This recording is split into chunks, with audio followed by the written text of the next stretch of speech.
আসসালামু আলাইকুম, hello everyone. আশা করি সকলেই ভালো আছেন। আমি আপনাদের দোয়া আশীর্বাদ আলহামদুলিল্লাহ ভালো আছি। তাজা, তাজা কিছু টেক নিউজ নিয়ে হাজির হয়ে গেলাম। পুরো ভিডিও জুড়ে এনজয় করতে থাকবেন।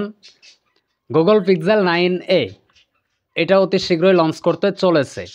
6.285 ইঞ্চির OLED প্যানেল থাকবে, 120 হার্জ রিফ্রেশ রেট থাকবে। এইটাতে 2700 নিট পিক ব্রাইটনেস থাকবে।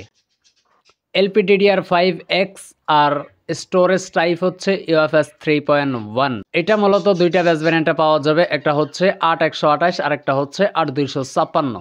ক্যামেরা সেকশনে থাকবে 48 মেগাপিক্সেলের প্রাইমারি সেন্সর, 13 মেগাপিক্সেলের আল্ট্রাওয়াইড শুটার এবং 13 মেগাপিক্সেলের একটা ফ্রন্ট ফেসিং তথা সেলফি ক্যামেরা। প্রসেসর বা চিপসেট হিসাবে থাকতে পারে টেনসর G4। 128 জিবির যে ভ্যারিয়েন্ট সেটার দাম 42,320 টাকা হতে পারে, তবে 256টার দাম কত হবে সেটা এখনও জানা যায় নাই। Xiaomi 15 আলট্রা চীনা নববর্ষ 2025 এর পরেই চীনা বাজারে Xiaomi 15 আলট্রা এই স্মার্টফোনটা লঞ্চ করবে বলে জানা গিয়েছে।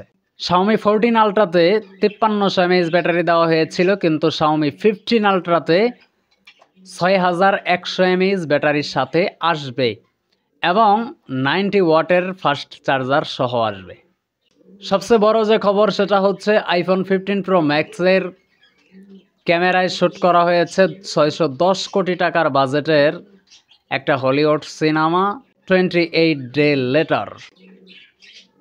এই সিনেমাটি আইফোন 15 প্রো ম্যাক্সের ক্যামেরা দিয়ে শ্যুট করা হয়েছে। তো লেটেস্ট আইফোন 16 প্রো ম্যাক্স এটা দিয়ে না শ্যুট করে গত বছর রিলিজ হওয়া আইফোন 15 প্রো ম্যাক্স দিয়ে কেন শ্যুট করছে, এটা এই জায়গাতে একটু ঢোকায় নেবেন হালকা করে।